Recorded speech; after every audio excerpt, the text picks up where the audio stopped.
मैंने ये लाइन क्यों खींची थी? लाइन इसलिए खींची कि अगर आप किन्हीं भी दो रिलीजन्स की बात कर लें दुनिया भर में, इस देश में, उस देश में, यहां वहां, कहीं पर भी दो रिलीजन, तो दो रिलीजन का मतलब ही यही है कि दो अलग अलग तरीके हैं, दोनों का एंड रिजल्ट सेम है।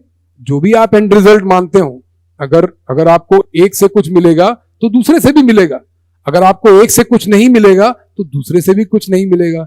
एंड रिजल्ट सबका सेम है।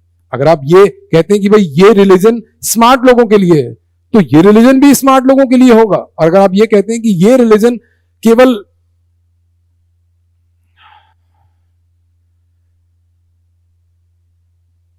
रूल अलग है, उद्देश्य सेम है। उद्देश्य क्या है? उद्देश्य है addition. 0, 1. Let's get started. So hello students and teachers, today's topic is vector algebra। और जैसा कि आप देख रहे हैं कि हम लोगों ने जो टॉपिक पढ़ा डायमेंशनल एनालिसिस, उसमें भी मैंने आपको ये बात समझाने की कोशिश की कि जो मैथ्स है that is actually the language of physics, कि हम जो भी अपनी बात को कहने का जो हमारा तरीका है, जो हमारी फिलॉसफी जो भी हमारी होती है, when we need to express that philosophy, then the language is mathematics, and this is the overall thing of physics. So before going into the main course of physics like kinematics or so these are the starters and we call it essential mathematics, जिसमें कि vector algebra उसका एक important part है। जो दूसरी चीज़ें हैं वो हम लोग पढ़ रहे हैं, जैसा हम लोगों ने अभी हम लोग आगे डिफरेंशियल कैलकुलस देखेंगे और उसमें फिर डिफरेंशिएशन और इंटीग्रेशन, या at the same time we need to know some part of trigonometry which is actually mathematics. So vector algebra is again part of mathematics, और ये हम लोगों को समझना है कि यहाँ पर हमारे लिए वेक्टर कैसे यूजफुल है। ठीक बात है। तो एक चीज यहाँ पर ये आई थी जब हम लोगों ने स्टार्ट किया था यूनिट्स एंड मेजरमेंट वाला चैप्टर, और हम लोगों ने उसमें दो चीजें पढ़ी, डायमेंशनल एनालिसिस और एरर एनालिसिस। उसमें हम लोगों ने देखा कि किसी भी चीज के मेजरमेंट के लिए मैंने दो बातें आपको बताई। एक तो ये कि there are certain physical quantities which are called measured physical quantities, की सपोज हम लोगों को वेलोसिटी डिफाइन करनी है तो हम उसमें वेलोसिटी कैलकुलेट करनी है तो हम उसमें डिस्टेंस मेजर करेंगे और टाइम मेजर करेंगे, और फिर हम उसका रेशियो निकालेंगे, that ratio is called velocity. ये एक एग्जांपल है। या इसी तरीके से दूसरी चीज़ों के लिए दूसरी जैसे डेंसिटी कोई फिजिकल क्वांटिटी है, और उसमें हम लोगों ने ये देखा कि हम लोगों ने मास मेजर किया किसी एक तरीके से, कि वेइंग मशीन से हम लोगों ने उसका मास मेजर किया, और फिर हम लोगों के पास सपोज कोई स्फेरिकल बॉडी है तो उसका वॉल्यूम निकालने के लिए हम लोगों ने वर्नियर कैलिपर्स यूज किया, और फिर हम लोगों ने डेंसिटी कैलकुलेट की। So there was a thing when we started with the thing, then this was the formula, this was the thing कि हम लोग किसी भी फिजिकल क्वांटिटी को हम लोग इस तरीके से एक्सप्रेस कर रहे थे, जिसमें हम लोगों ने कहा कि ये फिजिकल क्वांटिटी है, उसकी एक न्यूमेरिकल वैल्यू होगी कुछ, और वो न्यूमेरिकल वैल्यू डिसाइड करेगी ये चीज जिसका नाम हम लोगों ने रखा था यूनिट। अब यहां पर ये बात आती है कि क्या किसी फिजिकल क्वांटिटी को हम लोग न्यूमेरिकल वैल्यू और यूनिट से कंप्लीटली डिस्क्राइब कर सकते हैं? There is a word called complete description. The thing with which we have to deal over here, that is, one is scalar and another word is vector। ध्यान से समझिए कि हम लोगों को ये कहा गया कि there are certain physical quantities which can be completely described without any direction, means the quantities can be defined or can be treated further। what is that treated further? इस बात को ध्यान से समझिए कि treated further का क्या मतलब है। treated further का मतलब ये है कि हम जब ये कह रहे हैं कि हमारे पास मास कोई एक फिजिकल क्वांटिटी है, या टाइम हमारे पास कोई दूसरी फिजिकल क्वांटिटी है, या इलेक्ट्रिक चार्ज हमारे पास कोई तीसरी फिजिकल क्वांटिटी है, तो हम इस बात के लिए कॉन्फिडेंट रहते हैं कि ये physical quantities scalar physical quantities. ध्यान रखिए कि ये जो दो कैटेगरी हैं जिसमें आपको ये बात बताई जाती है कि एक स्केलर की कैटेगरी है और दूसरी वेक्टर की कैटेगरी है, ये कैटेगरीज हम लोगों ने बनाई। बिल्कुल भी नेचुरल नहीं है। ऐसा नहीं है कि फिजिकल क्वांटिटी आती है और ये आपको आके बताती है कि भाई मैं वेक्टर हूं और मेरा आधार नंबर ये है। ऐसा नहीं है। हम लोग डिसाइड करते हैं कि जो हम लोगों ने फिजिकल क्वांटिटी बनाई, पहले वो फिजिकल क्वांटिटी डिफाइन की, फिर इसको मेजर करने की या उसको कैलकुलेट करने के तरीके बनाए, और फिर हमने उसके फर्दर मैथमेटिकल ऑपरेशन देखे। What is that further mathematical operation? इसका मतलब ये है कि अगर कोई एक बॉडी का मास 5 kg है और हम लोगों ने वो किसी वेइंग मशीन पे रखा, और दूसरी किसी बॉडी का मास 7 kg है, वो बॉडी भी हम लोगों ने उसके ऊपर रख दी। So in any case when we need to add those two masses, तो उनका sum in all possible situations 5 + 7 12 ही आता है। So this is one of the criteria on the basis of which we decide that this quantity has to be categorized as a scalar. It is not that it is. We say that for the physical quantities having magnitude and direction are called scalar quantities, and those other physical quantities at the same time, other physical quantities having magnitude and direction both. So sometimes we feel like it is coming like mango, or it is coming like banana, or it is coming like apple, कि भाई एक वो जिसको हम ऐसे छीलते हैं और एक वो जिसको ऐसे काटते हैं, और या उनके जो दूसरे केमिस्ट्री या बायोलॉजिकल एस्पेक्ट हैं उसके बेसिस पर नहीं। यहां पर हमारा बेसिस अलग है। कैसे बेसिस अलग है? वो ये कह रहे हैं कि अगर वेलोसिटी कोई एक फिजिकल क्वांटिटी है और आप उस फिजिकल क्वांटिटी के बारे में जानते हैं, अगर कोई व्यक्ति आपको ये कह रहा है कि बिना उस फिजिकल क्वांटिटी को जाने, just by the name you can say कि ये क्वांटिटी स्केलर होगी या वेक्टर होगी, तो उसका सिर्फ एक मतलब है कि आपकी मेमोरी स्किल्स अच्छी हैं, लर्निंग स्किल्स, क्रैमिंग, आपने उसको लर्न कर रखा है कि इसमें ये होता है और इसमें ये होता है। तो वेलोसिटी पहले हमको समझना है। इसका मतलब हम ये कह रहे हैं, मैं ये कह रहा हूं कि दोस फिजिकल क्वांटिटीज, बहुत ध्यान से देखिए, those physical quantities which cannot be described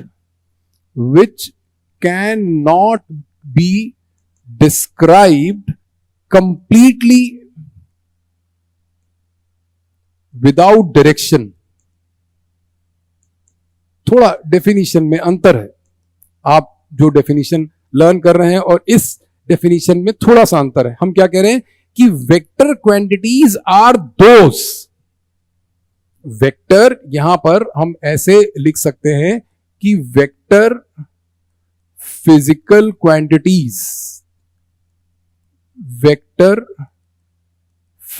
quantities are those. ये पूरा सेंटेंस है।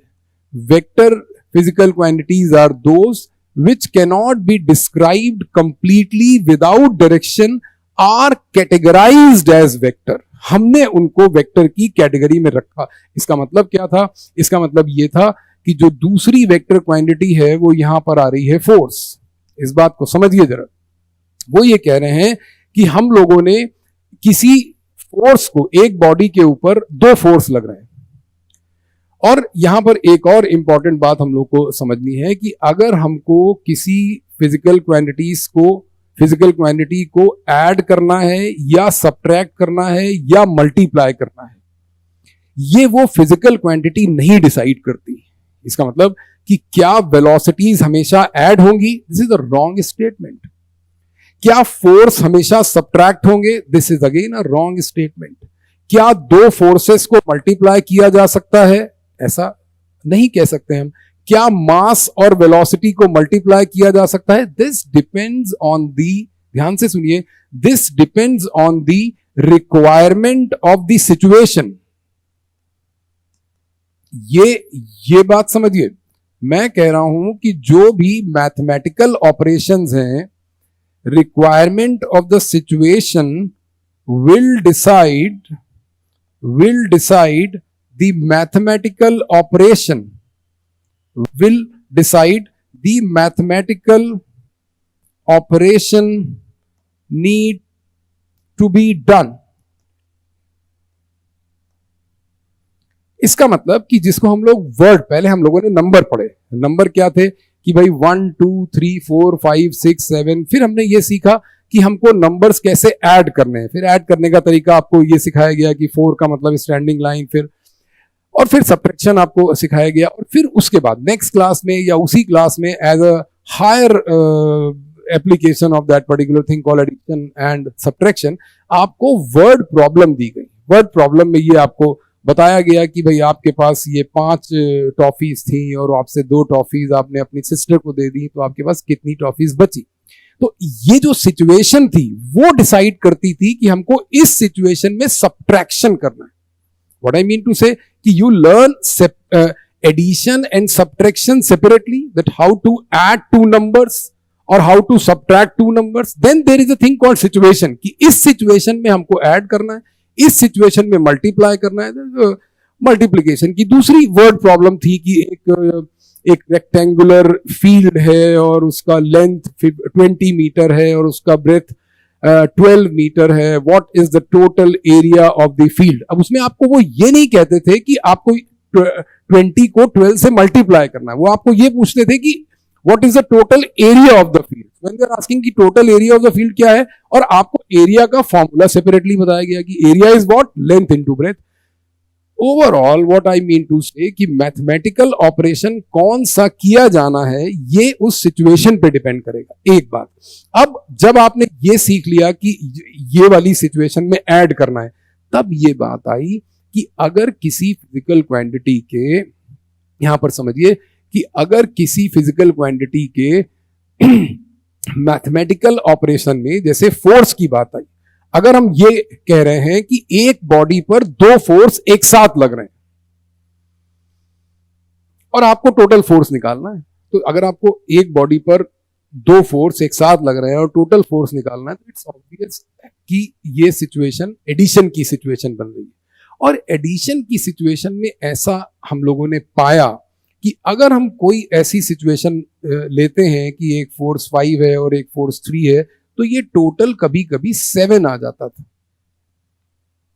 जबकि यहां पर ऐसा बिल्कुल भी नहीं था। अगर हम स्केलर की कैटेगरी में रहते हैं, तो स्केलर की कैटेगरी में अगर हम लोगों ने 3 + 4 किया तो वो हमेशा 7 आ रहा था। अगर हम लोगों ने 5 + 3 किया तो वो हमेशा 8 आ रहा था। अगर हम लोगों ने 4 + 9 किया तो वो हमेशा 13 आ रहा था। ये स्केलर क्वांटिटीज का ऑपरेशन, ये एक एग्जांपल है। या सब्ट्रैक्शन के केस में ऐसा था कि अगर हम लोगों ने 4 - 2 किया तो वो हमेशा 2 ही आ रहा था, या हम लोगों ने 12 - 3 किया तो वो हमेशा 9 आ रहा था। पर इन physical quantities there were certain category of physical quantities जिसको हम लोगों ने डिफाइन किया, प्री डिफाइंड है। ऐसा नहीं कि हम लोगों ने पहले ऑपरेशन कर लिए, अरे जब हम लोगों ने वो फिजिकल क्वांटिटी डिफाइन करी, तब हमने ये सीखा कि ऐसी भी सिचुएशन थी जहां पर 5 - 3 = 4 आ जा रहा था।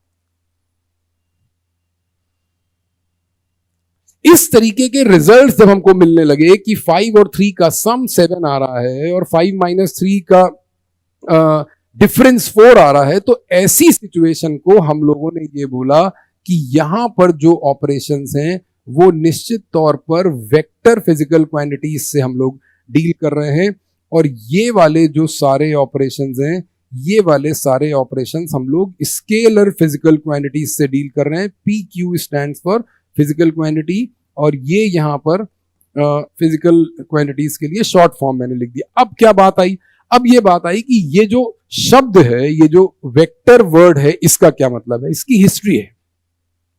और हिस्ट्री में ऐसा होता है कि हम लोग बहुत सारे वर्ड्स हिस्टोरिकल होते हैं। हिस्टोरिकल का मतलब ये कि जब उस कंसेप्ट को हम लोगों ने, जब वो कंसेप्ट ओरिजिनेट हुआ, जैसे ग्रेविटी एक टर्म है,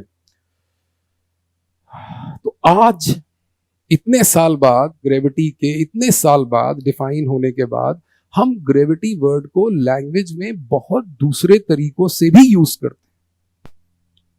आपको ये बात पता है कि फोर्स जैसी चीज को हम लोग बहुत दूसरी जगह भी यूज करते हैं, लैंग्वेज में यूज करते हैं कि don't force me to eat this लौकी और don't force me to eat this बैगन की सब्जी और don't force me to eat force, don't force me to go there, don't force me to be this. बहुत सारी जगह हम लोग फोर्स वर्ड यूज करते हैं, पर यू नो कि फोर्स हमारे लिए फोर्स एक टेक्निकल चीज है। हमारे लिए फोर्स मास इनटू एक्सेलरेशन, हमारे लिए force rate of change of linear momentum, हमारे लिए फोर्स दूसरी चीज है। पर फोर्स का जो फिलॉसफी है वो दूसरा है। वेक्टर वर्ड का जो लिटरल मीनिंग है, अगर हम लोग वेक्टर वर्ड के लिटरल मीनिंग में जाएंगे तो हम ऐसा पाएंगे, हम क्या पाएंगे, हम ये पाएंगे कि इस वर्ड का मीनिंग पहले जो वेक्टर वर्ड था इसका मीनिंग पहले कहीं कैरियर वर्ड से रिलेटेड था। कैरियर का मतलब होता है कैरी करने वाला, और वहां पर क्या था आपने सुना होगा, जैसे हम लोग रोड कैरियर या वो जो ट्रक्स होते हैं, वो जो लोडर होते हैं जो सामान एक शहर से दूसरे शहर ले जाते हैं, तो वो जब उनको फेयर मिलता है कि सपोज अगर किसी आपको बैंगलोर से और पुणे शिफ्ट करना है, तो बैंगलोर से पुणे जाने के लिए बैंगलोर में आपने कोई सामान लोड कराया और पुणे में उतारना है। अब अगर बैंगलोर से पुणे जाते वक्त जो ट्रक ड्राइवर है वो भोपाल होके जा रहा है, तो अगर वो भोपाल होके जा रहा है तो ये उसकी पर्सनल प्रॉब्लम है। जो कंपनी है, जो ट्रांसपोर्टर कंपनी है, वो उसको मिनिमम फेयर देगा। मिनिमम फेयर का मतलब कि जो मिनिमम डिस्टेंस का फेयर देगा। They decide, there is a pre decided minimum distance between Bangalore and Pune, तो उसके बेसिस पर वो उसको फेयर देते हैं। और वो जो वर्ड है कैरियर का जो लिटरल मीनिंग है, जो कैरियर का टेक्निकल मीनिंग है, वो डिस्प्लेसमेंट है। तो ये ओरिजिन था कि वेक्टर आया, लैटिन वर्ड है, वेक्टर आया, वेक्टर से आया अंग्रेजी में जो वर्ड आया वो आया कैरियर, और कैरियर का जो मैथमेटिकल एस्पेक्ट है वो आया डिस्प्लेसमेंट। और डिस्प्लेसमेंट जो है वो तीन वर्ड से मिलके बना, एक है डिस्टेंट और दूसरा है डिस्टेंट प्लेस, और वहां पर जो मूवमेंट होगा उससे हम लोगों ने वर्ड बनाया डिस्प्लेसमेंट। डिस्प्लेसमेंट का मीनिंग आप जानते हैं कि एक पॉइंट से दूसरे पॉइंट के बीच में minimum distance with an arrow. तो हम लोग वेक्टर फिजिकल क्वांटिटीज के लिए क्या डिफाइन कर रहे हैं, हम लोग ये बोल रहे हैं कि those physical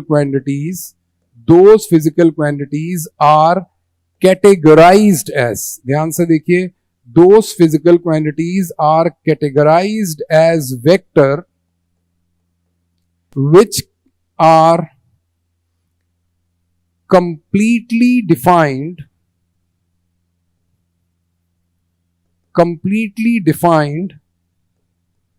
with direction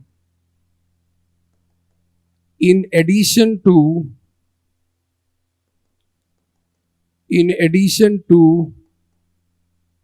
their magnitude and unit। इसका मतलब क्या है, इसका मतलब ये है कि अगर हम लोग ये कह रहे हैं कि हमारे पास कोई एक फोर्स है और वो है 5 न्यूटन, ये फोर्स की यूनिट एसआई यूनिट, और हम लोग ये कह रहे हैं कि हमारे पास एक फोर्स है वो है 5 न्यूटन। 5 न्यूटन का क्या मतलब है, 5 न्यूटन का मतलब ये है कि हम लोगों को इसका डायरेक्शन नहीं पता, तो हम ये कहते हैं कि ये जो तरीका है कि फोर्स 5 न्यूटन हम लोगों ने लिखा हुआ है, ये इसका इनकम्प्लीट डिस्क्रिप्शन है। मैंने लिखा कि अगर किसी फिजिकल क्वांटिटी को those physical quantities which are categorised as, क्या डेफिनेशन बन रही है यहां पर, कि ये डेफिनेशन बना रहे हैं कि there are certain quantities which can be defined with numerical value and unit. यही तो बात थी कि जो फिजिकल क्वांटिटी है हमारी वो दो चीजों से मिलकर बनी। तो हम ये कह रहे हैं कि दोज फिजिकल क्वांटिटीज, ध्यान से देखिए, हम ये कह रहे हैं कि those physical quantities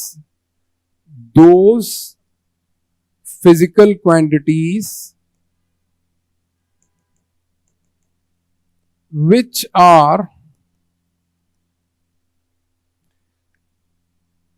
completely described completely described with numerical value and unit. इसका मतलब इससे हमारा काम चल जा रहा है, हमको इसके अलावा और किसी चीज की जरूरत नहीं है। जैसा मैंने एग्जांपल दिया कि मास एक ऐसी फिजिकल क्वांटिटी है कि those physical quantities which are completely described with numerical value and unit,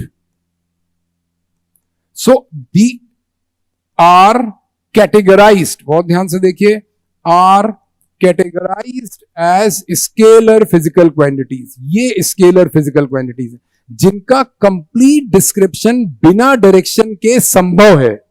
simple बात।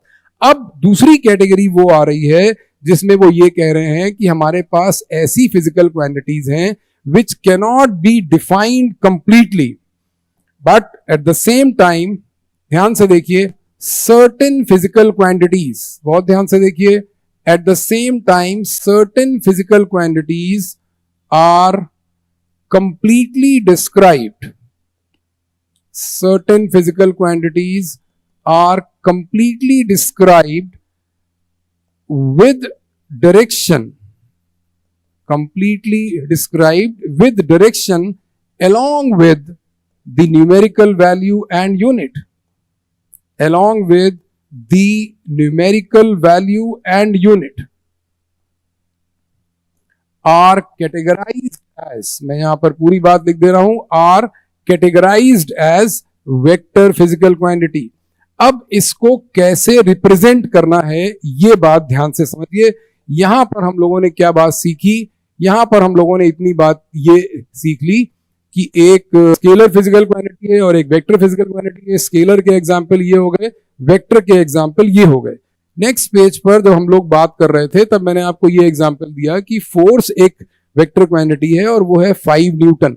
अगर हम केवल इतना लिखते हैं तो वो ये कह रहे हैं कि अगर कहीं पर ऐसी सिचुएशन है कि फोर्स 5 न्यूटन है तो this is the scalar form. Scalar form का मतलब क्या कि यहां पर केवल मैग्नीट्यूड है, इसको हम लोग केवल मैग्नीट्यूड मान रहे हैं। अगर हम यहां पर ये लिख दें कि इस फोर्स का डायरेक्शन है टुवर्ड्स ईस्ट, तो इसका क्या मतलब है, इसका मतलब ये है कि फोर्स के ऊपर एक एरो लगा देते हैं। ये जो तरीका होता है वो ये तरीका है कि अगर मास का सिंबल m है, जैसे मैं यहीं पर आपको दिखाई दे रहा हूं कि सपोज कोई एक चीज है मास और वो है m से रिप्रेजेंट किया जा रहा है, कोई एक चीज है इलेक्ट्रिक चार्ज वो Q से रिप्रेजेंट किया जा रहा है, कोई एक चीज है फोर्स वो F से रिप्रेजेंट किया जा रहा है यूजुअली, कोई एक चीज है एक्सिलरेशन वो A से रिप्रेजेंट किया जा रहा है, कोई एक फिजिकल क्वांटिटी है टाइम वो T से रिप्रेजेंट की जा रही है, कोई एक चीज है लीनियर मोमेंटम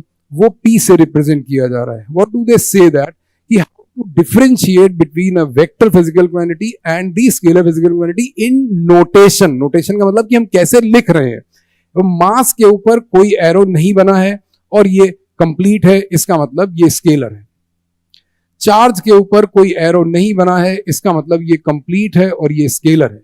फोर्स के ऊपर हमने एक एरो बना दिया। इस एरो का ये मतलब नहीं होता कि इसका डायरेक्शन इधर है, बल्कि इसका ये मतलब है कि it should have a direction. There must be some direction. Whenever the information is given about a force, the direction is required. This arrow shows, मैं फिर से बोल रहा हूं, the arrow over the symbol, the arrow over the symbol tells that the direction is required. बहुत ध्यान से देखिए, the arrow is telling that the direction is required. The direction is required in its description. बहुत ध्यान से समझिए, जब हम फोर्स को डिस्क्राइब करेंगे तब हमको डायरेक्शन की जरूरत होगी, मैग्नीट्यूड की भी जरूरत होगी, न्यूमेरिकल वैल्यू और यूनिट की भी जरूरत होगी। The direction is required in its complete description, of course in addition to numerical value and unit। ये दो चीजों की तो जरूरत है ही हमको। यहां पर देखिए, मैं ये कह रहा हूं कि अगर फोर्स लिखा है 5 न्यूटन तो it is enough, numerical value है, यूनिट है। लेकिन अगर हमको कंप्लीट डिस्क्रिप्शन चाहिए, if you have to understand that force is acting on a body and so that the consequences we need to understand, कि अगर केवल ऐसा हो कि भाई फोर्स लग रहा है, it is not a story. हमारी संस्कृति, हमारी संस्कृतियां जो हैं, अलग अलग संस्कृतियां, मैं एक संस्कृति की बात नहीं कर रहा हूं, हमारी संस्कृतियां कहानियों पर बेस्ड होती। उन कहानियों में एक हीरो होता है, उस हीरो को अलग अलग तरीके से डिफाइन किया जाता है।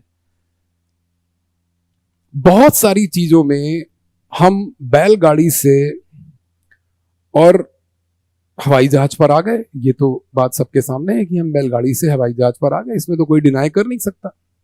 लेकिन एट द सेम टाइम बहुत सारी बातें ऐसी हैं, आपने ये देखा है हर सोसाइटी में, it is not about this country और दैट कंट्री और दीज पीपल और दोज पीपल, वी हैव, ऐसी चीजें हर जगह हैं। हम बहुत सारी चीजों में मॉडर्न हो गए, पर हम बहुत जरूरी चीजों में मॉडर्न नहीं हुए। जिस चीज को हम धर्म कहते हैं, जिस चीज को हम आर्ट ऑफ लिविंग कहते हैं, हम उसमें मॉडर्न नहीं हुए। हम बैलगाड़ी से हवाई जहाज के सफर को मैटर ऑफ प्राउड कहते हैं। और जहां पर जो आर्ट ऑफ लिविंग, जिसको धर्म कह रहे हैं, जिसको रिलीजन कह रहे हैं, जिसको वहां पर जिस एवोल्यूशन की, वहां पर जिस डेवलपमेंट की, वहां पर जिस प्रोग्रेस की जरूरत थी, वो प्रोग्रेस हमने नहीं की। बट द आयरनी इज कि हम उसको भी मैटर ऑफ प्राउड मान रहे हैं। हम नहीं करेंगे कोई इस तरीके की बात कि अगर फोर्स में डायरेक्शन की जरूरत है तो हम देंगे। क्यों? क्योंकि हमको फोर्स से डील करना है, हमको फोर्स पर चुप नहीं रह जाना है कि एक बॉडी पर 5 न्यूटन का फोर्स लग रहा है एंड दिस इज एंड। अब बस केवल बस हमको नहीं, अब ऐसा नहीं कि हम ऐसे ही केवल, हमको आगे बढ़ना है, हमारी मजबूरी है। This is what call science, कि हमको आगे बढ़ना है, हमको एक चीज पर रुक नहीं जाना है, हमको किसी भी, क्या कहते हैं, कि हमको किसी भी पड़ाव को मंजिल नहीं समझना है। साइंस में हमेशा डेवलपमेंट है, हमेशा प्रोग्रेस है, हम आगे बढ़ते रहते हैं। हो सकता है, ये भी बात ठीक है कि हो सकता है कि हम घूम के वहां आते हो, पर हम चलते रहते हैं। हम किसी खोखली चीज को मैटर ऑफ प्राउड नहीं बनाते। 5 न्यूटन फोर्स टुवर्ड्स ईस्ट लग रहा है, ठीक बात, लगिए। अगर वो कह रहे हैं कि जैसे यहां मैंने आपको बताया कि एक्सेलरेशन वेक्टर है, इस सिंबल का क्या मतलब? इस सिंबल का मतलब है कि जब भी आप एक्सेलरेशन लिखेंगे, अगर आपने एक्सेलरेशन ऐसा लिखा कि ये 2 मीटर पर सेकेंड स्क्वायर है और आप एरो बना रहे हैं, तो इसका मतलब कि आपको डायरेक्शन बताना पड़ेगा। कि आप भले ही ये कह दें कि ये अपवर्ड लग रहा है, आप किसी एक फ्रेम में कह दें कि ये अपवर्ड से, ठीक है, चलेगा। दूसरा तरीका भी है, दूसरा तरीका ये है कि हमको अगर इस एक्सेलरेशन का केवल मॉड्यूलस बताना है, इसको हम लोग बोलते हैं modulus of a vector, modulus of acceleration. Modulus of acceleration का मतलब क्या होगा? मॉड्यूलस ऑफ वेक्टर का मतलब होगा कि केवल मैग्नीट्यूड की बात कर रहे हैं। ये सुविधा है आपके पास कि आप अगर, या तो आप उसमें एरो ना लगाएं, और एरो लगाया, अगर आप ये कह रहे हैं कि ये मॉड्यूलस है, देन यू कैन राइट कि मॉड ऑफ ए की वैल्यू 2 मीटर पर सेकेंड स्क्वायर है। That is right. यहां पर आप इस फोर्स को ये कह सकते हैं कि जो मॉड ऑफ एफ है दैट इज 5 न्यूटन। बहुत ध्यान से देखिए, अब हमको डायरेक्शन की जरूरत नहीं। इसका मतलब कि मॉड्यूलस का मतलब क्या है? ये जो तरीका है मॉड्यूलस ऑफ अ वेक्टर, इसका मतलब कि हम केवल मैग्नीट्यूड की बात कर रहे हैं। उसमें भी ऐसा होता है कि अगर ये फोर्स F1 है और कोई दूसरा फोर्स F2 है, मान लीजिए वो 5 न्यूटन टुवर्ड्स वेस्ट है, और आप ये कह रहे हैं कि F2 का मॉडुलस निकालें, तो F2 का मॉडुलस भी 5 न्यूटन आएगा। पर हम ये कह सकते हैं, ये जो हमारा कोर्स ऑफ डिस्कशन है, इससे हम लोग ये कह सकते हैं कि F1 वेक्टर क्या F2 वेक्टर के बराबर है? नहीं बराबर है। क्यों? क्योंकि जब हम एरो बना रहे हैं, it means the quantity has to be defined along with the direction. क्या इन दोनों फोर्सेस के मॉडुलस बराबर हैं? यस, इन दोनों के मॉडुलस बराबर हैं, क्योंकि when we are representing a vector, by two parallel lines, this and that modulus maths में आपने पढ़ा है, +5 is 5 and -5 is again 5, only the magnitude, no sign convention. तो क्या इन दोनों फोर्सेस के मॉडुलस बराबर हैं? जी हाँ, इन दोनों के मॉडुलस बराबर हैं। क्या इनको इक्वल वेक्टर लिखा जा सकता है? नहीं लिखा जा सकता। ऐसी सिचुएशन में ये जरूर होता है कि आपको ये दिखाया जाता है कि कुछ इक्वल वेक्टर या कुछ ऑपोजिट वेक्टर की स्टोरीज है। जैसे वो ये कहते हैं कि अगर एक वेक्टर ए है, उसका मैग्नीट्यूड है 3 यूनिट। अब देखिए यहां पर बहुत सारी चीजें ए बी सी या एक्स वाई के टर्म में चलती हैं, आर के टर्म में चलती हैं, तो ये बात आपको फिर से समझ लेनी है। और पिछले मैथमेटिकल ऑपरेशन में मैं आपको सिखा भी चुका हूं कि हम लोग सेम फिजिकल क्वांटिटीज को ऐड या सब्ट्रैक्ट कर सकते हैं। ये कोई भी एक वेक्टर क्वांटिटी है, it can be any vector physical quantity. इसका मतलब कि इस डिस्कशन में जितनी हम लोगों ने वेक्टर क्वांटिटी ली थी, उसमें से कोई भी एक वेक्टर क्वांटिटी हो सकती है। यहां पर आप चाहें तो फिर से देख लें कि ये स्केलर है, ये स्केलर है, ये वेक्टर है, ये वेक्टर है, ये वेक्टर है। तो हम लोग P के ऊपर भी एरो बनाएंगे, T के ऊपर एरो नहीं बनाएंगे। ये वाली भी स्केलर क्वांटिटी है। क्या कहना चाह रहे हैं? वो ये कहना चाह रहे हैं कि इन तीनों फिजिकल क्वांटिटीज में से कोई भी एक वेक्टर क्वांटिटी हम लोगों ने यहां पर ले ली और उसको हम लोगों ने ये रिप्रेजेंट किया कि वेक्टर ए इज 3 यूनिट, और इसका डायरेक्शन हम लोगों ने कह दिया सपोज ईस्ट। एक दूसरा वेक्टर हम लोगों ने लिया which is 4 unit, say that is also east. एक सेट ये है। एक तीसरा वेक्टर हम लोगों ने लिया C, और ये हम लोगों ने कहा this is 3 unit towards waste. एक चौथा वेक्टर हम लोगों ने लिया D, जिसको हम लोगों ने कहा 4 यूनिट नॉर्थ। अब हमको इसमें से वो सेट निकालने हैं जिनको हम इक्वल वेक्टर और ऑपोजिट वेक्टर कह सकते हैं। जैसे आप ध्यान से देखें तो वेक्टर A और वेक्टर C का जो रिलेशन है वो ऐसे रिप्रेजेंट किया जाता है, A is minus of C। ध्यान से देखिए, A is minus of C का क्या मतलब है? जब कभी भी ऐसा रिप्रेजेंटेशन होगा, बहुत ध्यान से देखिए, मैंने आपको पहले भी बताया कि maths is nothing but for us maths is nothing but the language of physics. We have to express things in terms of mathematics, and if you don't know the language, how will you communicate? फिर मन की बात करिए, फिर मन की बात। AC जब भी ऐसा रिप्रेजेंटेशन है, इसका मतलब कि these two vectors, ध्यान से देखिए, these two vectors are equal in magnitudes, and just opposite in direction। बहुत ध्यान से देखिए, are equal in magnitude and just opposite in direction। I am not saying they are having different direction, I am saying they are having opposite direction। इसका मतलब कि इस situation में B और D को क्या B is equal to minus of D लिखा जा सकता है?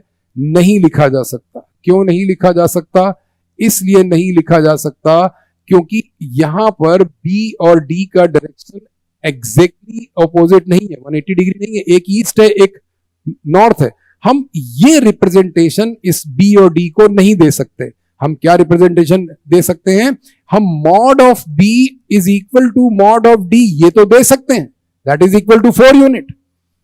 B और D दोनों का मैग्नीट्यूड 4 है, ये बात हम कह सकते हैं। लेकिन जब हमने ऐसा लिखा कि ये दोनों, ये इसका जो मीनिंग है, इसका मीनिंग ये है कि mod of A is equal to mod of C vector. बहुत ध्यान से देखिए, इसका मीनिंग भी यही है कि mod of B is equal to mod of D, but vector B is not minus of D, ये नहीं है। अगर एक E वेक्टर यहां पर ऐसा आ जाएगा, अगर एक E वेक्टर यहां पर ऐसा आ जाएगा, से दैट 3 यूनिट नॉर्थ। बहुत ध्यान से देखिए, अब इसका किससे क्या रिलेशन है? इन दोनों का डायरेक्शन नॉर्थ है। क्या हम इनको इक्वल वेक्टर कह देंगे? नहीं कह देंगे, इनको इक्वल वेक्टर नहीं कह सकते, क्योंकि जब भी हम कह रहे हैं कि वेक्टर, इसका मतलब कि डायरेक्शन प्लस मैग्नीट्यूड, जब दोनों सेम होंगे तब हम कहेंगे इक्वल वेक्टर। और अगर मैग्नीट्यूड सेम है, डायरेक्शन अपोजिट है, तो हम कह देंगे इक्वल वेक्टर। अब अगर मैग्नीट्यूड डिफरेंट है और डायरेक्शन ऑपोजिट है तब हम लोग इक्वल वेक्टर नहीं कहते, क्योंकि हम डायरेक्शन को एडिशनल इंफॉर्मेशन मान रहे हैं। फिजिकल क्वांटिटी का बेसिक आइडिया न्यूमेरिकल वैल्यू और यूनिट से ही है। अब ये तो वेक्टर का रिप्रेजेंटेशन है। इसके बाद जो हम लोगों को बात यहां पर समझनी है वो है सम ऑफ टू वेक्टर्स। इसका मतलब कि हम लोगों को एडिशन और सब्ट्रैक्शन दो चीजें समझनी है, जिसके लिए हम लोगों को वेक्टर्स की थोड़ी सी ज्योमेट्री समझनी होती है। मैं आपको बताने जा रहा हूं geometrical representation. Geometrical representation, geometrical representation of a vector. ये एक वेक्टर है और इसको हम लोगों ने ज्योमेट्री से दिखाया। बहुत ध्यान से देखिए, ये एक वेक्टर है। This arrow is telling the direction. इसको हम लोग एरो या एरो हेड कहते हैं और इस पॉइंट को हम लोग टेल कहते हैं, ठीक है, टेल या ओरिजिन। और एक इंटरेस्टिंग बात यहां पर यह है कि द डिस्टेंस बिटवीन, ये जो लेंथ ऑफ द लाइन है, इसको हम लोग मैग्नीट्यूड ऑफ वेक्टर क्वांटिटी कहते हैं। इसका मतलब कि अगर ये कोई एक वेक्टर क्वांटिटी है ए, तो हम यहां क्या कह रहे हैं, let say A is a vector, A is a vector, vector means vector physical quantity. तो जो लेंथ है, इसका मतलब the length between tail and head क्या है, the length of line representing vector, the length of line representing vector between tail and head, between tail and head is called, is defined as magnitude of the vector। ये बहुत important बात है। और जब भी आप इसमें एडिशन या सब्ट्रैक्शन के ऑपरेशन करेंगे तो इसकी लेंथ का आइडिया रखेंगे कि क्या आइडिया, क्या आइडिया का मतलब कि अगर मान लीजिए हम लोगों ने कोई एक स्केल माना और उस स्केल में हम लोग ऐसा ले रहे हैं कि लेट्स से कि vector A has say that 10 unit and this direction is say that north east, ठीक है। नॉर्थ ईस्ट से याद आया, ये बात हमेशा याद रखिए कि जो नॉर्थ साउथ ईस्ट वेस्ट का कंसेप्ट है वो किसी हॉरिजॉन्टल प्लेन पर वैलिड होता है। इसका मतलब सनराइज ईस्ट में है, सेट वेस्ट में है, and in the afternoon the sun is not in the north, it is at the top overhead. North इसी हॉरिजॉन्टल प्लेन पे होगा जिस हॉरिजॉन्टल प्लेन पर हम रह रहे हैं, जिस हॉरिजॉन्टल प्लेन पर हम लोग सनराइज और सनसेट को डिफाइन कर रहे हैं, जहां पर हम लोगों ने रोड्स, मकान और ये सब बना रखे, वो हॉरिजॉन्टल प्लेन उसी पे, चारों दिशाएं ऑन द प्लेन है। फिर मल्टी डायमेंशन की बात अलग है। तो नॉर्थ ईस्ट क्या है, ऑन अ प्लेन। अब वो लोग ये कह रहे हैं कि जो ये लेंथ है, अगर यहां पर ये ओ है और ये लेंथ, ये पॉइंट पी है, इसका मतलब tail is O and arrow head is P. तो जो मॉडुलस ऑफ ए है that is nothing but length OP. ये जो लेंथ ओपी है, this is representing the magnitude of the vector. जब हम इसको पेपर पे बनाएंगे तो हम कोई एक ऐसा स्केल ले सकते हैं और वो स्केल मान लिया हमने ऐसा कि suppose 1 centimetre length we are drawing on the paper is equivalent to 2 unit. तो अगर ये 2 यूनिट है तो ये टोटल लेंथ कितनी हम लोग ड्रॉ करेंगे, 5 centimetre. Y? Because 1 centimeter is equivalent to 2 unit and the length, the magnitude of the vector is 10 unit. So total length we will describe here is 5 centimeter. You can take one, अगर आपके पास scope है, आप 10 centimetre की line बनाना चाहते हैं तो आप scale बदल दीजिए, आप कह दीजिए कि 1 centimetre is equivalent to 1 unit of the physical quantity what we are taking here। अगली इंपॉर्टेंट बात जो है वो ये है कि दो वेक्टर्स के बीच में एंगल कैसे डिफाइन किया जाएगा। ये बात समझिए कि दो वेक्टर्स के बीच में एंगल कैसे होगा और कितना होगा, ये बात समझना जरूरी है। सपोज एक वेक्टर हम लोगों ने यहां पर बनाया है और वो वेक्टर है, ये एक कोई वेक्टर ए है, ठीक है। this is vector A of any magnitude and direction. Then at the same time we have another vector which is, say that vector B, ये vector B है, ये vector B है, this is vector B, ठीक है, ये vector B है. अगर आपको कोई ये कह रहा है कि इन दोनों के बीच में एंगल डिफाइन करना है, what we need to do, इन दोनों वेक्टर्स के बीच का एंगल कैसे निकाला जाएगा? The word we define, इसका मतलब to find the angle between, to find the angle between these two given vectors. What we need to do? We need to put them tail to tail. Tail to tail कैसे रखते हैं? To find the angle between these two vectors, we need to put them tail to tail. ये tail to tail का क्या माजरा है? ये माजरा ये है कि हम इन दोनों वेक्टर्स को, या हम इसको टेक्निकल वर्ड्स में ऐसे भी कहते हैं कि we have to put them to common origin.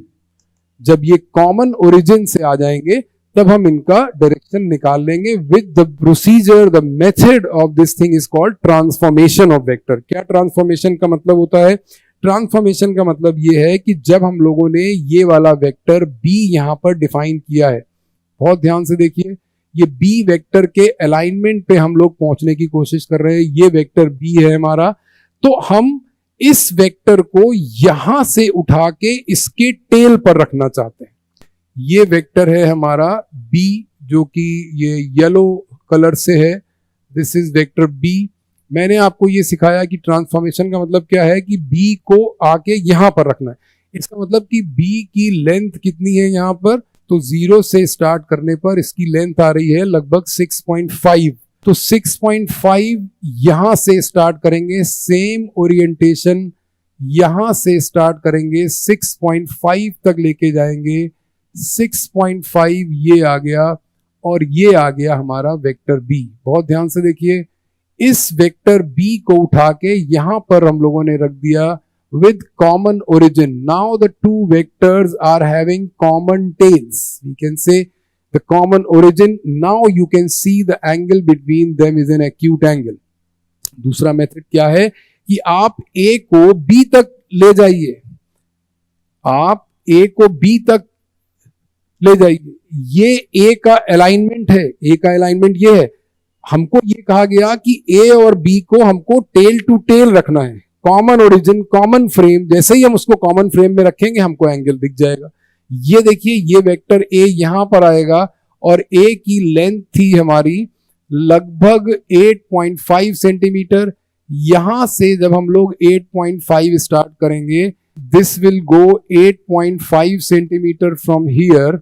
When we say 8.5 centimetre from here, it will go like this 8.5 centimetre. बहुत ध्यान से आप देखिए, ये वेक्टर A है. What we are trying to say कि जब हमको A ये गिवन था, B ये गिवन था, दोनों के बीच में एंगल निकालने के लिए या तो हम A को ट्रांसफॉर्म कर दें, tail of B, the two tails are now common, या हम B को ट्रांसफॉर्म कर दें A के टेल पर. ये आ जाएगा एंगल बिटवीन देम. तो इस तरीके से अगर हम लोग देखते हैं तो दो वेक्टर्स के बीच में हम लोग एंगल जब डिफाइन करने जाएंगे तो वो एंगल हमारा 0 और 180 के बीच में आएगा.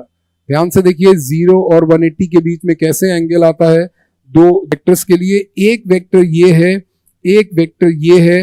इन दोनों के बीच में एंगल एक्यूट है या ऑब्ट्यूज है. This is vector A, this is vector B. अभी हम नहीं कह सकते. क्यों नहीं कह सकते? क्योंकि हमने B में एरो नहीं बनाया. जब हमने A में एरो बनाया और अगर हम B में एरो इधर बना देंगे तो ये वाला एंगल है, this angle is acute. But अगर इसी सिचुएशन में A वेक्टर यहां है, B वेक्टर यहां है और हमने B में जो एरो बनाया वो इस तरफ बना दिया, अब बताइए A और B का एंगल, A और B का एंगल अब ऑब्ट्यूज हो गया क्योंकि हमको टेंस ट्रांसफॉर्म करनी है। अगर इस वेक्टर को हम स्लाइड करके पैरेलल लेते हुए यहां से लाएंगे तो ये इधर जाएगा और ए और बी के बीच जाएंगे। तीसरी सिचुएशन ऐसी हो सकती है, ये एक वेक्टर ए है और ये एक वेक्टर बी, इन दोनों के बीच में एंगल कितना है, इन दोनों के बीच में एक्यूट एंगल है।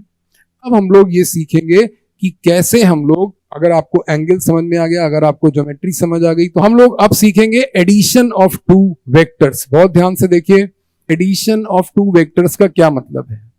Addition of two given vectors,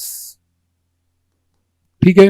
मान लीजिए कोई आपको दो वेक्टर गिवन है, और जब मैं कहता हूं कि दो वेक्टर गिवन है तो इसका मतलब कि उन वेक्टर फिजिकल क्वांटिटीज का मैग्नीट्यूड भी आपको गिवन है और डायरेक्शन भी आपको गिवन है। तो वो कहते हैं कि मान लीजिए कोई एक वेक्टर ए है और कोई दूसरा vector, suppose vector A is say that some 10 units towards east, and then we have a vector b say that it is 7 units, say that 60 degree north of east.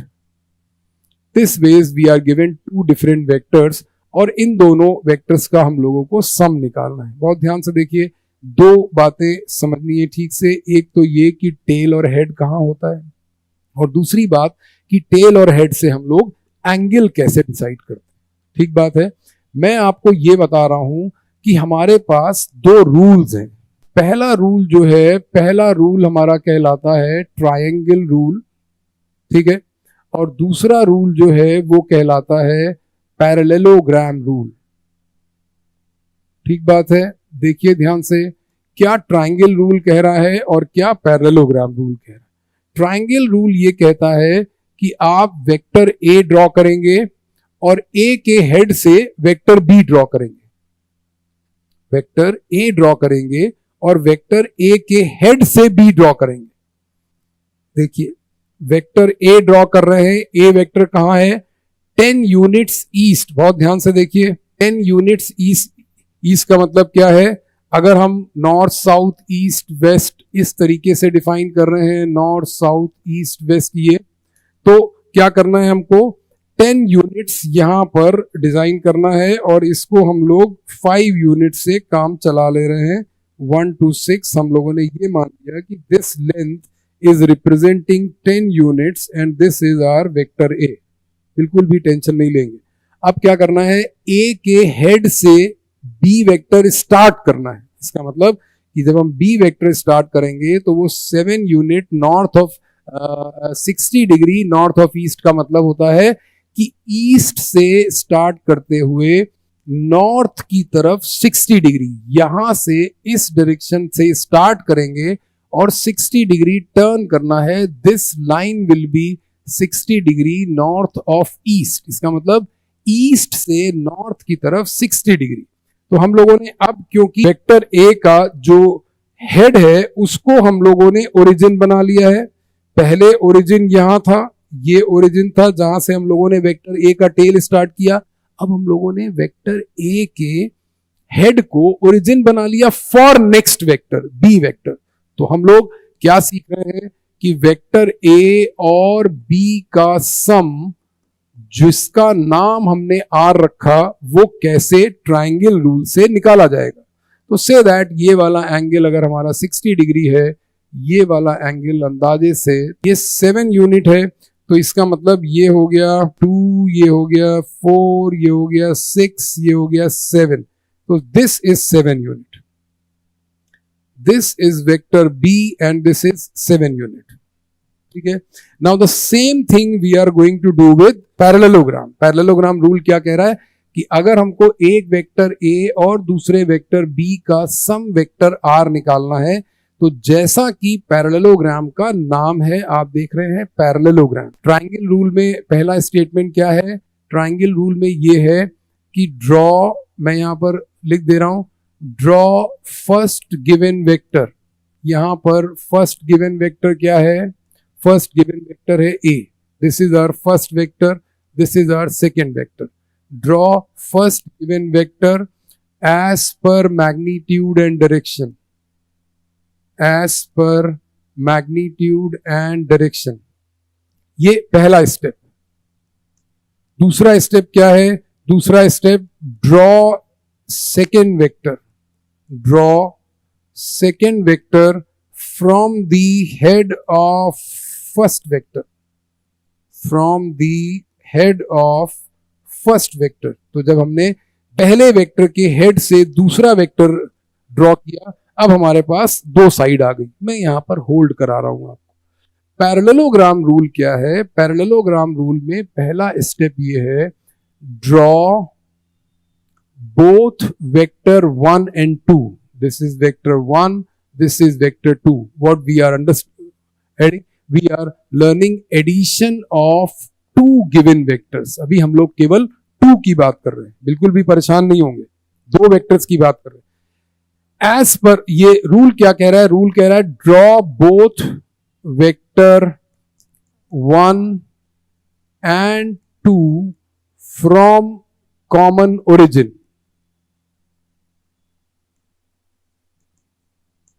Common tail से, common origin से हम लोग 2 vector बनाएंगे. Vector A क्या है? Vector A is 10 unit 2 4 6 8 10. This is vector A. Look at the diagram. If you have any doubt, please confirm it. This is vector A, this is vector A. The two vectors are of same length and same direction as per given magnitude and direction. This was the vector 1 and this was the vector 2. ये vector 1 है, ये vector 2 है. बिल्कुल भी confuse नहीं करेंगे. A बनाया. अब वो कह रहे हैं कि जैसे हम लोगों ने यहां पर this angle is 60 degree.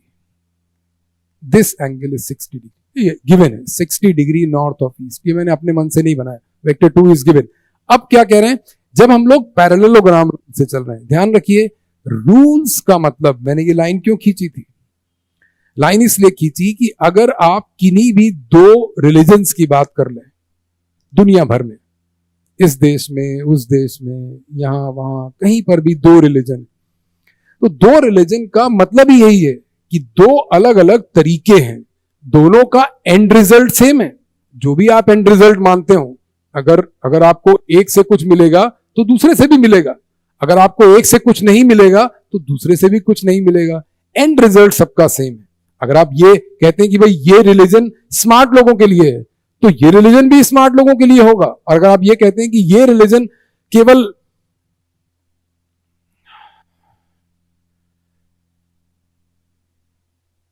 Rule अलग है, उद्देश्य सेम है. उद्देश्य क्या है? उद्देश्य है एडिशन. दूसरा रूल क्या कह रहा है? दूसरा रूल ये कह रहा है कि हम वेक्टर बी जो है वो ए के टेल से बनाएंगे. इस बार, पिछली बार हम लोगों ने यहां पर हम लोगों ने क्या अंतर किया था? यहां पर हम लोगों ने, आप देख रहे हैं कि वेक्टर बी का जो टेल है वो ए के हेड पर है. लेकिन अब की बार हम ऐसा नहीं करने जा रहे हैं. अब की बार हम दोनों को कॉमन टेल से बना रहे हैं. कॉमन टेल का मतलब क्या है? 2 unit, 4 unit, 6 unit and 7 unit. Now look at the diagram very very carefully. 2 vectors हमने बना दिए हैं और as per given magnitude and direction. आप चाहें तो इसी बोर्ड पर हम लोग कोई दूसरा एग्जाम्पल भी ले लेंगे 2 मिनट बाद, कि अगर एक वेक्टर नॉर्थ है और दूसरा वेक्टर ईस्ट है तो फिर ट्रायंगल रूल और पैरेललोग्राम रूल कैसे बनेंगे. बेसिक रूल ये है कि यहां पर draw first given vector as per given magnitude and direction, और फिर जो दूसरा वेक्टर बनाना है वो पहले वेक्टर के हेड से बनाना है. यहां पर दोनों वेक्टर कॉमन टेल से बनाना है. फिर हम ये पता लगा लेते हैं कि हम लोग कौन से रूल में हैं. उस केस में अगर आप नहीं बताएंगे कि आप कौन सा रूल फॉलो कर रहे हैं तो लोग हैं बताने वाले आपके चारों तरफ. अगर आप कभी भूलना भी चाहें तो वो भूलने नहीं देंगे आपको. वो बार बार बताएंगे कि नहीं आप ये रूल फॉलो कर रहे हैं. भाई आप भूल कैसे जाते हैं? आप इंसान होने की कोशिश कर रहे हैं. ये कोशिश मत करिए, रूल पे चलिए. रूल ये कह रहा है ट्रायंगल, जैसा नाम ट्रायंगल रूल. ट्रायंगल का मतलब क्या है कि 2 साइड्स हमने ड्रॉ कर ली एज पर योर रूल. अब तीसरी साइड तो हमको बनाने दो ट्राइंगल। इसका मतलब कि in this situation the two given vectors A and B, these two given vectors will form a unique triangle. And the third side in this situation will represent, बहुत ध्यान से देखिए, the third side, then the third side का मतलब क्या है?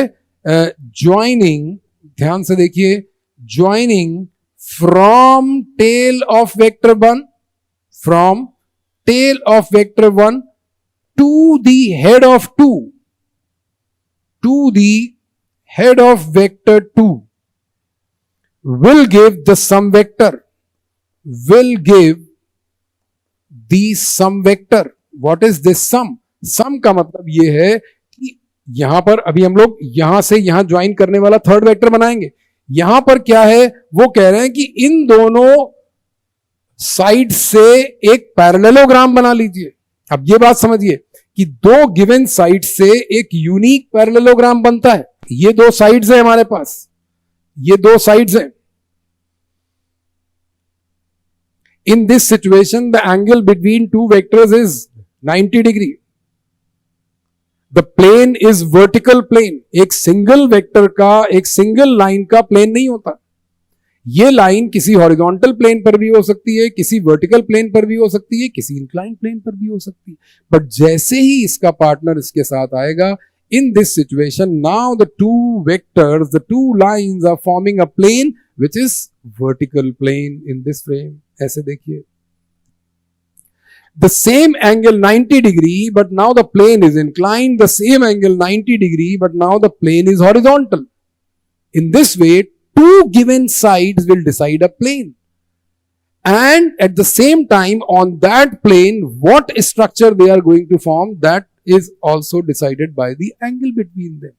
इसका मतलब कि ये दोनों स्ट्रक्चर या तो स्क्वायर बनाएंगे या रेक्टेंगल बनाएंगे ऑन दिस वर्टिकल प्लेन।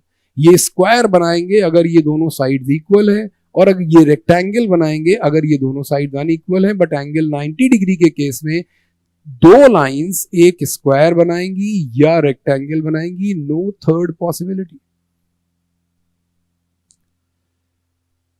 यही बात ट्राइंगल में है कि वो कह रहे हैं कि अगर ये दो साइड्स हमारे पास हैं, जैसे यहां पर ये दो साइड्स हमारे पास हैं कि एक साइड ये है और एक साइड ये है, अगर इन दोनों साइड से आपको एक ट्राइंगल बनाना है, अगर इन दोनों साइड से आपको एक ट्राइंगल बनाना है तो आप क्या करेंगे, इसको इससे ज्वाइन कर देंगे। सो दो साइड्स अगर आपके पास हैं, then they have a unique triangle, they are going to form a unique का मतलब वन पॉसिबिलिटी, दो नहीं हो सकती। क्या है, यहां पर इसका पैरेललोग्राम बनाना है। पैरेललोग्राम का मतलब क्या कि यहां से एक पैरेलल लाइन यहां पर हम लोगों ने बनाई इसके पैरेलल, और फिर एक हम लोगों ने यहां से इसके पैरेलल बना दी। बहुत ध्यान से देखिए, ये वाला जो हमारा वेक्टर था इसके पैरेलल हम लोगों ने यहां से बना दी, ये इसके पैरेलल लाइन बन गई। यहां पर हमारा पैरेललोग्राम कंप्लीट जैसा हमको दिख रहा है। ये है पैरेललोग्राम। दो गिवन वेक्टर्स के बीच में जब उनके बीच का एंगल फिक्स होगा तो वो एक यूनिक पैरेललोग्राम बनाएंगे, and one parallelogram will have two different diagonals. बहुत ध्यान से देखिए यहां पर क्या होने जा रहा है। तो इसका दूसरा स्टेप क्या है, इसका दूसरा स्टेप ये है, make a possible parallelogram, make a possible parallelogram with these two vectors। यहां पर हम लोगों ने बोला कि जब हम लोगों ने दो वेक्टर्स हेड टू टेल बना दिए, ये जो ट्राइंगल रूल है इसका दूसरा नाम हेड टू टेल रूल है। इसको हम लोग हेड टू टेल रूल कहते हैं कि दूसरे का टेल पहले के हेड पे है। ये जो पैरेललोग्राम रूल है इसको हम लोग टेल टू टेल कहते हैं। इससे हमको बेसिक आइडिया मिलता है कि जिन दो गिवन वेक्टर्स का सम निकालना है, they are to be placed tail to tail, और यहां पर जिन दो वेक्टर्स का सम निकालना, तो वो ये कह रहे हैं कि जो इसमें कंक्लूजन आ रहा है, इसमें जैसे इसमें कंक्लूजन था कि third, then the third side, ये कहते हैं देन, बहुत ध्यान से देखिए, then the diagonal, as I told you there are two diagonal, then the diagonal passing through, बहुत ध्यान से देखिए, then the diagonal passing through the common tail, the common tail or common origin will give the sum vector. मैंने आपको बताया कि जिस चीज का नाम हम लोग सम वेक्टर कह रहे हैं, जिस चीज को हम लोग सम वेक्टर कह रहे हैं, वो एंड रिजल्ट है इसका। बहुत ध्यान से देखिए, इसमें क्या है कि जो हमारा ट्रायंगल कंप्लीट होने जा रहा है, यहां पर रूल ये कह रहा था कि अगर हम पहले वेक्टर की टेल को दूसरे वेक्टर की हेड से मिलाएंगे, थोड़ा सा और है, ये वो लाइन बन रही है, बहुत ध्यान से देखिए कि पहले वेक्टर का टेल दूसरे वेक्टर के हेड को ज्वाइन करेगा। ये पहले वेक्टर का टेल है और ये दूसरे वेक्टर का हेड। बहुत ध्यान से देखिए, ये लाइन आ गई, ये है लाइन। ये जो लाइन है, this line is nothing but the sum of vector A and vector B. अब आप इसका नाम कुछ भी रखिए, नाम हम रखेंगे। This line here is going to be, देखिए मैंने बिल्कुल एंगल नहीं चेंज किया, जिस एंगल पर रूलर यहां है उसी एंगल पर रूलर यहां भी आ रहा है। बहुत ध्यान से देखिए, ये आ रहा है। तो in that case we can say कि the diagonal passing through the common origin, तो ये जो कॉमन ओरिजिन से ये वाला जो डायगोनल है, this is representing the sum vector. इसको थोड़ा सा और एक्यूरेट बना देते हैं कि ये the common tail and the diagonal, this is our sum vector. इसका नाम होगा a प्लस बी। आपको केवल ये बात समझनी है कि जो दो अलग अलग रूल्स हैं, दोनों से एंड रिजल्ट सेम आ रहा है। ठीक है, एक बार हम लोग इसको कंक्लूड कर दे रहे हैं, ट्रायंगल रूल और पैरेललोग्राम रूल का डिफरेंस। पहली बात, कब लगाना है ट्रायंगल रूल या पैरेललोग्राम रूल? जब हमको दो वेक्टर्स का सम निकालना है। ट्रायंगल रूल में रूल ये कहता है कि जो भी वेक्टर पहले लिखा है वो पहले ड्रॉ करेंगे as per magnitude and direction. पहले वेक्टर के हेड से दूसरा वेक्टर ड्रॉ करेंगे जो भी उसका मैग्नीट्यूड और डायरेक्शन है। एक ट्रायंगल की दो साइड्स आपको मिल गई। फिर पहले वेक्टर के टेल से दूसरे वेक्टर के हेड को मिला देंगे। इसका मतलब कि इस सिचुएशन में अगर हम इस सिचुएशन को थोड़ा सा कंक्लूड करें, जो ये वाली सिचुएशन है जिसमें हम लोगों ने a प्लस बी का सम r निकाला है, और ध्यान से देखिए, a वेक्टर बनाएंगे, a के हेड से b वेक्टर बनाएंगे, तो अल्टीमेट बात क्या आएगी कि इन दोनों का टेल कॉमन होगा ट्रायंगल रूल में, और इन दोनों का हेड कॉमन होगा। ये बात समझिए, ये है ट्रायंगल रूल की ज्योमेट्री। एंड रिजल्ट सेम है, एंड रिजल्ट इसमें दोनों में सेम आ रहा है। लेकिन इसमें क्या होगा, जब हम लोग पैरेललोग्राम रूल में a और b के रिप्रेजेंटेशन की बात करेंगे, तो पैरेललोग्राम रूल में एक्चुअली तीनों का टेल कॉमन होगा। ये इंटरेस्टिंग बात है, देखिए तीनों का टेल कॉमन है। a रूल ये कहता है इसका और इसका सम, तो आप उसका कुछ भी नाम रखिए, थर्ड वेक्टर का कुछ भी नाम रखिए। रूल ये कहता है कि पहला वेक्टर बनाया, दूसरा वेक्टर बनाया और पहले की टेल से सम। 0, 1,